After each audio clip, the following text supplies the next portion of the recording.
Welcome to Inland Empire Alive, bringing you issues, events, and perspectives from throughout San Bernardino and Riverside counties. I'm David Brady, and on today's show, I'll welcome Carrie Ridgway from the Mary S. Roberts Pet Adoption Center in Riverside to talk about its long history supporting animals in need of loving homes. That's today on Inland Empire Alive.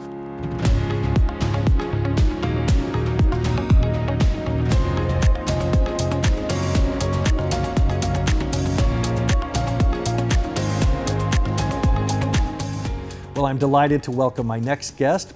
Here to talk about adopting pets, one of my favorite subjects, is Carrie Ridgway, the Executive Director of the Mary S. Roberts Pet Adoption Center in Riverside. Carrie, welcome to the show. Thanks so much for having me today. So I love pets. So Me too. I want to know, how did you get started in this field? I mean, it's one thing to be a pet owner, it's one thing to love pets. How did you decide to make a career out of it? So I grew up in a very rural, well, back then it was a very rural area, Sunnymead, Moreno Valley, and all there was to do was to be involved in the local 4-H and FFA clubs. So that was kind of my introduction to animals. And then as time went along, I decided I wanted to get more involved in the field and be a vet tech. But that wasn't necessarily fulfilling, and there wasn't a lot of room for growth. And so I became an animal control officer. That was too heavy on my soul. So I had the opportunity, I was right in the right place at the right time to come on at the Mary S. Roberts Pet Adoption Center in about 2007 and became executive director in 2015. Let's talk a little bit about the history of the center. This is a facility that has roots going back more than 100 years. Yes, so we have very rich history, been around since 1897 when we were formed by Frank Miller, who was the gentleman who built the Mission Inn, and a lady by the name of Florence Barton Loring, who was a native of Minneapolis, Minnesota, and came to Riverside during the winter months, was a huge philanthropist, and ended up, those two formed what was then called the Riverside Humane Society for the Prevention and Cruelty to Animals and Children. So they not only housed animals, they also housed children back in the 1800s. Give me an idea of what the facility does today. What are your kind of mission and priorities today? Yeah, so we've evolved a lot and changed a lot, obviously, over the last 100 plus years. In the 90s, the leaders at that time decided they wanted to become a nonprofit and not have any animal control, neglect, licensing, all of those duties through the contract with the city and county. So we became a standalone nonprofit where we refer to ourselves now as an adoption guarantee facility, which is just the nice way of saying no kill. No kill doesn't really exist in animal welfare, to be honest.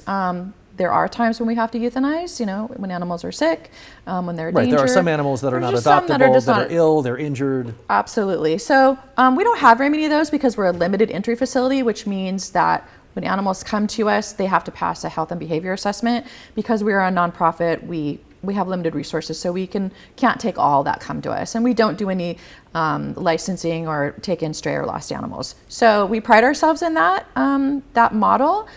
So animals stay with us until they find a home, however long it takes. And I mean, everybody thinks of dogs, cats. I mean, what are the type of animals you typically you have available? So we do just do dogs and cats. We used to do other animals, but we found that that caused limited resources to be not really used as much as we could. So our focus is just on dogs and cats.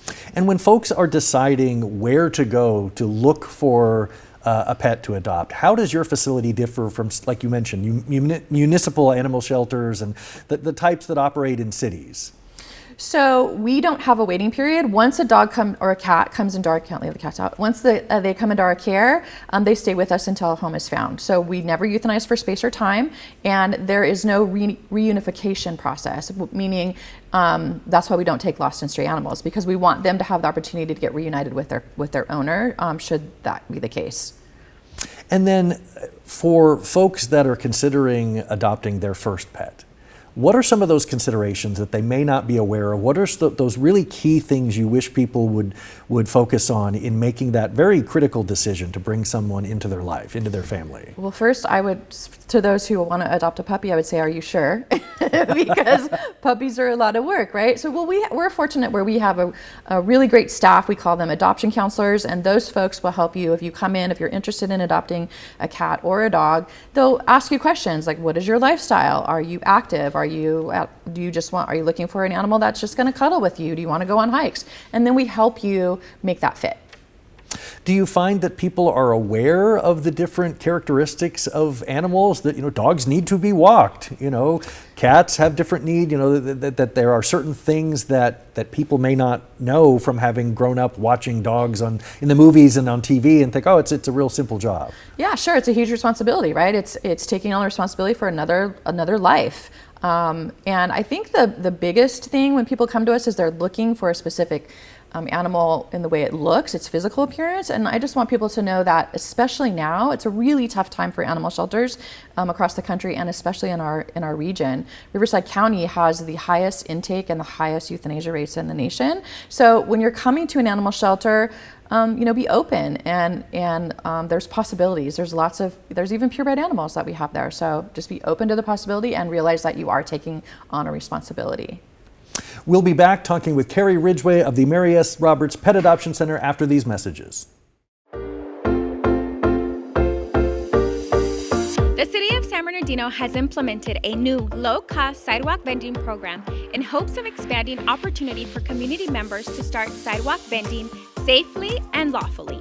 We want everyone to have access to the economic benefits that sidewalk vending brings, but we want to make sure that our sidewalk vendors know the do's and don'ts when it comes to our city. We must make sure that vendors are keeping our residents safe by following general health and safety standards and by following all city rules. Like, did you know to legally sidewalk vend in the City of San Bernardino, you'll need a seller's permit?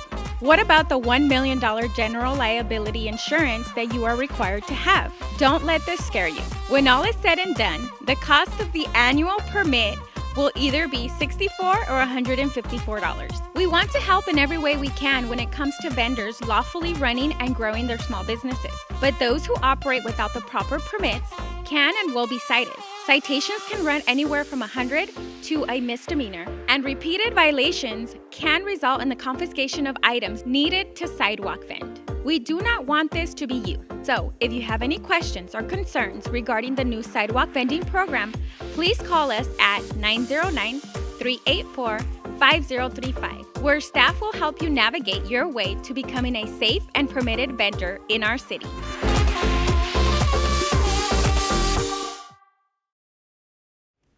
I'm talking to Carrie Ridgway, the Executive Director of the Mary S. Roberts Pet Adoption Center in Riverside, talking a little bit about what people could think about when they consider adopting a pet.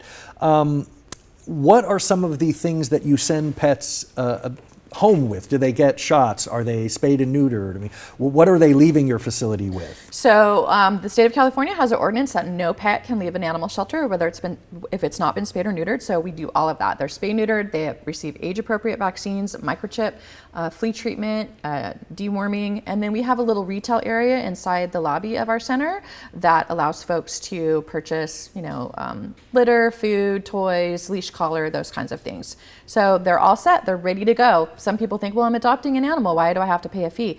But we don't make any money off of an adoption fee. Those are all services that we've put into the animal, so they're ready to go for you when you get them home. Well, you mentioned up front that you're a nonprofit. So how can people help? Do you have a need for donations, for volunteers, in kind? I mean, what are ways that people can get involved if they want to support your mission? Yeah, so we are a nonprofit, so we don't receive any government funding, so we do rely solely on individual donations, in-kind donations. Sometimes people have a bag of food that their pet doesn't like. We welcome that. We have all kinds of different programs and services and ways that people can get involved. We love volunteers. We need them to come walk dogs, pet cats, help at events. We hold special events. People can attend those. That helps support the mission and helps bring in revenue. So we have lots of different ways that people can get involved. As someone who's been around animals your whole life, what do you find the most rewarding part of this role now? It's going to sound kind of cliche, but just making a difference in unconditional love, right? Our four-legged friends, they just love you no matter what, right? And just being able to save their life, especially in the environment that we have now for animals, is incredibly rewarding and very fulfilling every day. When COVID hit and everybody was stuck at home, and we hear about this epidemic of loneliness. How important are pets in combating those those things like that, where you might be living alone, you might not have regular visits with friends or family. How important can pets be to fill that void? Incredibly important. I'm sure that everyone is aware that they've seen some study across social media or reading in a magazine how important a relationship with an animal can be.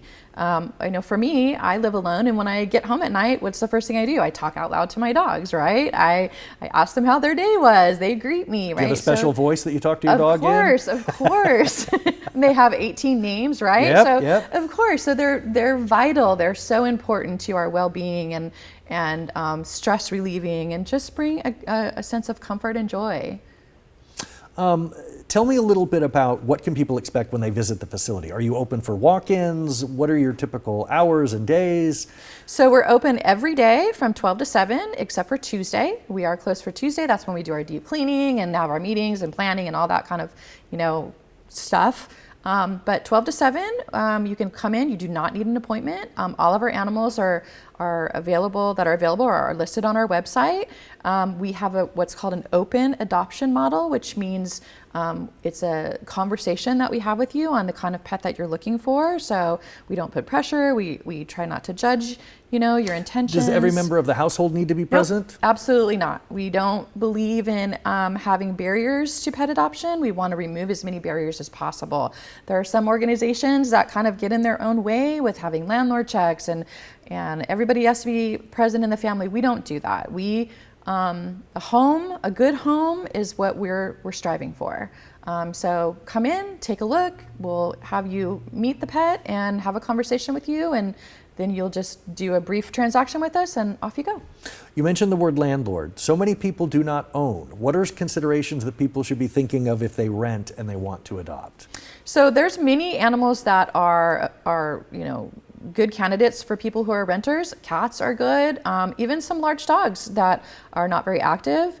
Right now, that is a big issue in our community, is landlords not allowing pets. And there's actually some legislation going through right now to kind of remove some of those barriers. So we welcome renters. There's nothing, just because you're a renter does not mean that you're not a candidate to be a pet owner. So And certainly, and people can have animals designated as emotional support companions, and there are all kinds of ways you can work around restrictions. Absolutely. Want to make sure we let people know how to find out about your facility.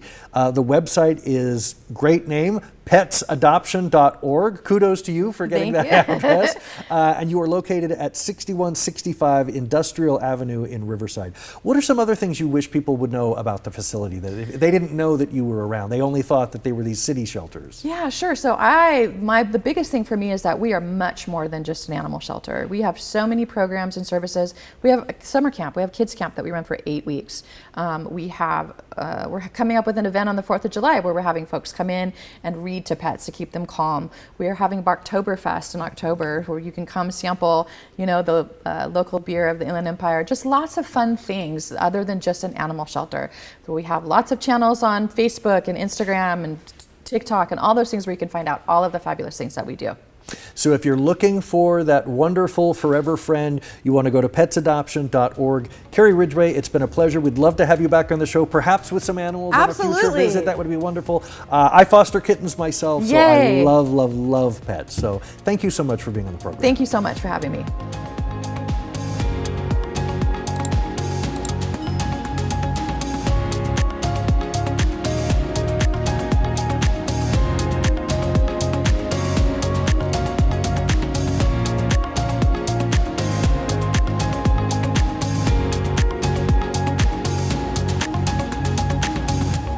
Visit iealive.com.